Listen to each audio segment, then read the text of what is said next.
আসসালামু আলাইকুম এভরিওয়ান, স্বাগত জানাচ্ছি চারকন্যার ঘর চ্যানেল থেকে।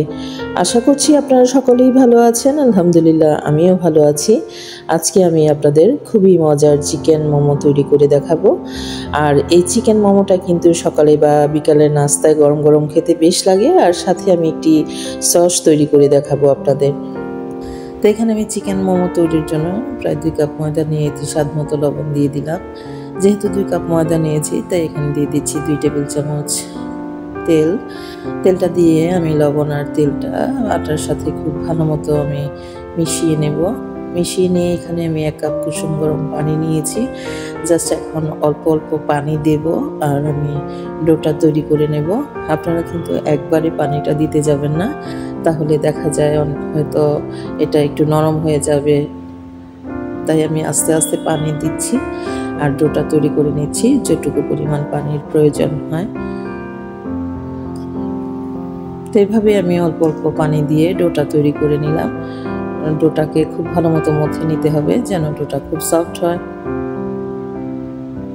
তো এটা কিছুক্ষণ রেখে দেব। রেখে দিয়ে এখন যে মোমোর পুরটা তৈরি করে নেব। মোমোর পুর তৈরির জন্য এখানে আমি কিছু গাজর কুচি, ছোট ছোট 4-5টা পেঁয়াজ, 5-6টা কাঁচামরিচ নিয়ে নিয়েছি। এখন এগুলি আমি একটি ব্লেন্ডারে দিয়ে এটা গ্রেট করে নেব। জাস্ট এটা কিন্তু একদম মিহি ব্লেন্ড করব না, জাস্ট চপ করে নেব কাঁচামরিচ, পেঁয়াজ আর গাজরটা। আর আমি এটা চপ করে দেখিয়ে দিচ্ছি আপনাদের।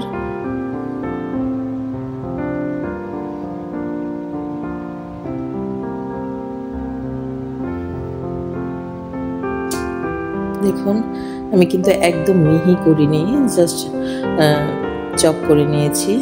দেখুন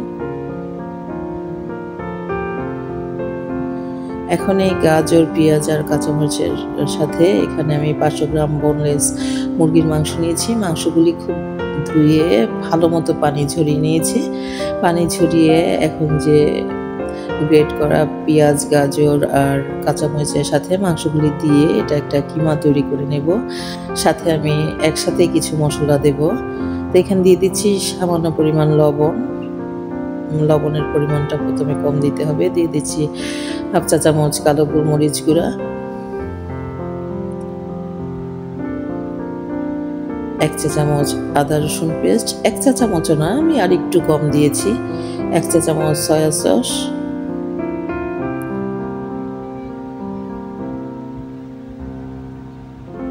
দিয়ে এখন আমি এটাকে কিমা তৈরি করে নেব। চিকেনের যে পুরটা সবগুলি আমি একসাথে করে নেব, কারণ একসাথে মশলাগুলি দেওয়ার কারণে হয় কি যে প্রত্যেকটা চিকেনের সাথে একদম ভালো মতো মশলাগুলি মিশে যায়, যার কারণে আমি একসাথে দিলাম। আপনারা চাইলে মাংসটা আলাদা কিমা করে পেঁয়াজ, গাজর বা মশলা এগুলি সব আপনারা হাত দিয়ে মিক্সচার করে নিতে পারেন। এটা আমি একসাথে এটার পুরটা তৈরি করে নিলাম। এখন একটি পাত্রে ঢেলে নিয়েছি। দেখুন কি পরিমাণ মিহি করেছি আমি। এখন এতে দিয়ে দিচ্ছি সামান্য পরিমাণ ক্যাপসিকাম কুচি। আমার কাছে বেশি ছিল না, জাস্ট অল্প একটু দিয়ে দিলাম, কারণ ক্যাপসিকামের স্মেলটা আমার খুব ভালো লাগে।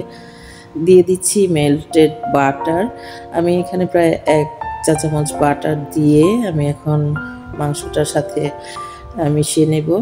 1 চা চামচেরও একটু বেশি দিয়েছি, প্রায় 15 থেকে 20 গ্রাম বাটার নিয়েছি। দিয়ে মাংসের সাথে আমি ভালো মতো মিশিয়ে নিলাম। এখন আমি যে ডোটা তৈরি করে রেখেছি ওই ডোটা এখন আমি আরেকটু ভালো মতো মথে নেব। দেখুন কতটা সফট হয়ে গিয়েছে। এটাকে মথে নিয়ে আমি জাস্ট ছোট ছোট লেচি কেটে নেব। আমি যে মোমোটা তৈরি করব মোমোর জন্য এরকম লেচি কেটে নিলাম ছোট ছোট করে। আপনারা যে পরিমাণ করবেন ছোট বড় আপনারা ওই পরিমাণ লেচি কেটে নেবেন। তো এরকম ছোট ছোট লেচি কেটে এখন আমি একটি সমান জায়গায় রেখে উপরে সামান্য পরিমাণ আর ময়দা ছিটিয়ে একটা বেলুনের সাহায্যে ছোট ছোট রুটি তৈরি করে নেব, অর্থাৎ মোমোর যে শীটটা তৈরি করে নেব। আর এই শীটটা কিন্তু অনেক পাতলা করে বেলে নিতে হবে। দেখুন আমি কি পরিমাণ পাতলা করে বেলে নিয়েছি। এখন চিকেনের পুরটা মধ্যে থেকে কিছুটা দিয়ে দিলাম লাম্বালাম্বি করে, দিয়ে জাস্ট শীটের যে মধ্যে থেকে আমি একটু ফোল্ড করে দিচ্ছি, অর্থাৎ দেখতে পাচ্ছেন কুচির মতো একটু করে দিচ্ছি বটে বটে দিয়ে। জাস্ট দেখুন, আসলে এখানে বলে বোঝানোর কিছু নাই, জাস্ট দেখলেই বুঝতে পারবেন। তারপর অপর দিক থেকে আমি শীটটা নিয়ে ফোল্ড করে দিলাম। তো এভাবে দেখুন একটা ডিজাইন দেখিয়ে দিচ্ছি, এভাবে মোমোটা তৈরি করে নিলাম। আপনাদের বোঝার সুবিধার্থে এখন আমি আরেকটি মোমো একই ডিজাইনে তৈরি করে দেখাবো। তো একইভাবে প্রথমে রুটিটা বেলে নিলাম, আর রুটিটা কিন্তু খুবই পাতলা করে এই যে মোমোর শীটটা এটা তৈরি করে নিতে হবে। মধ্যে থেকে এখন চিকেনের পুরটা দিয়ে একইভাবে আমি এই মোমোটার যে শীটটা এটা ফোল্ড করে নেব, জাস্ট কুচি দিয়ে দিয়ে এটা একটা ফোল্ড করে আমি মোমোর শেপটা দিয়ে নেব। আসলে যে যেভাবে ইচ্ছে করতে পারেন, আপনারা কুলি পিঠার ডিজাইনও দিতে পারেন বা ফুলের ডিজাইনও দিতে পারেন, যার যেভাবে ইচ্ছে হয় সেভাবে আপনারা ডিজাইন করে নিতে পারেন। তো আপনাদের বোঝার সুবিধার্থে একইভাবে আমি আরেকটা মোমো তৈরি করে দেখালাম, দেখুন।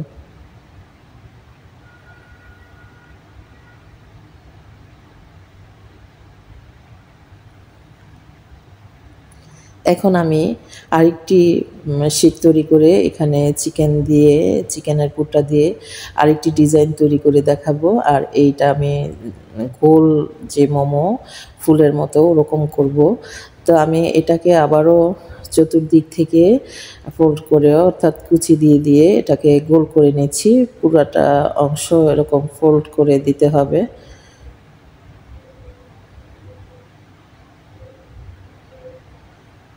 তো এরকম দিয়ে যেটুকু উপর থেকে চেপে আমি জাস্ট উপরের মুখটা বন্ধ করে দিলাম, দেখুন কত সুন্দর দেখাচ্ছে।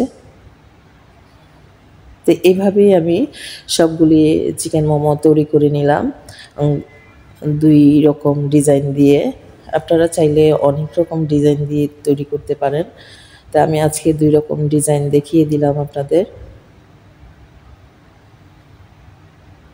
তা আমি মোমোগুলি তৈরি করার আগেই, তৈরি করার সময় যেন চুলায় একটি প্যানে পানি বসিয়ে এখানে প্যানটার উপর আমি যে রাইস কুকার স্টিমারটা থাকে সেটা বসিয়ে দিয়েছি। এটার উপর আমি একটা ব্রাশের সাহায্যে তেল ব্রাশ করে দিচ্ছি, কারণ আমি যখন মোমোটা স্টিম করব তখন যেন এই স্টিমারের গায়ে মোমোগুলি লেগে না থাকে।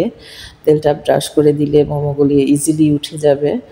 তো দিয়ে এখন আমি উপর থেকে সবগুলি মোমো দিয়ে দিচ্ছি। মোমো সবগুলি দিয়ে আমি এটাকে প্রায় 15 থেকে 20 মিনিট আমি এটাকে ভাপ দেব।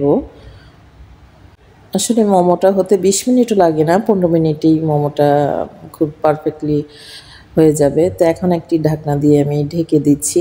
ঢেকে ঢাকনার যে ছিদ্রটা একটা কাগজের সাহায্যে বন্ধ করে দিচ্ছি, যেন এটার ভেতরের বাষ্পটা বের হতে না পারে। আর আমি এখন একটি সস তৈরি করে নেব মোমোর জন্য। সস তৈরির জন্য এখানে 1 চা চামচ রসুন কুচি দিয়ে দিলাম, দিয়ে দিচ্ছি সামান্য পরিমাণ ধনেপাতা কুচি, 1/2 চা চামচ চিলি ফ্লেক্স, সামান্য পরিমাণ আমি এখানে চাট মশলা দিয়ে এখানে দিয়ে দিচ্ছি 2 চা চামচ সয়া সস, 1 চা চামচ চিলি সস, 1 চা চামচ টমেটো সস, সামান্য আমি চিনি দিয়ে দিলাম। এখানে আপনারা চাইলে এটা স্কিপ করতে পারেন। আর 1 চা চামচ আমি এখানে তিল, ভাজা তিল, সাদা তিলটা দিয়ে দিয়েছি। আর এখানে আমি প্রায় 20 গ্রামের মতো বাটার গরম করে এটার মধ্যে আমি ঢেলে দিলাম। ঢেলে দিয়ে এখন এটাকে ভালো মতো মিক্সড করে নেব।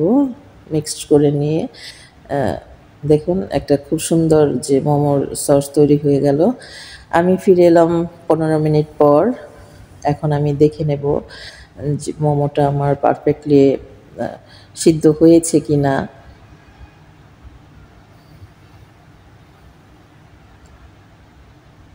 তো দেখতে পাচ্ছেন আমার মোমোটা কিন্তু হয়ে গিয়েছে, দেখেই বোঝা যাচ্ছে। আপনারা দেখলেই বুঝতে পারবেন আসলে মোমোটা সিদ্ধ হয়েছে কি না। তো মোমোটা সিদ্ধ হয়ে গিয়েছে, এখন আমি তুলে গরম গরম পরিবেশন করে নেব। এই তো হয়ে গেল আজকের মজাদার চিকেন মোমো। আশা করছি আমার আজকের রেসিপিটি আপনাদের ভালো লেগেছে। ভালো লেগে থাকলে অবশ্যই লাইক, কমেন্ট এবং শেয়ার করবেন আর সাবস্ক্রাইব করে আমার পাশে থাকবেন। আজকে এই পর্যন্তই। আপনারা সকলেই ভালো থাকবেন। আল্লাহ হাফিজ।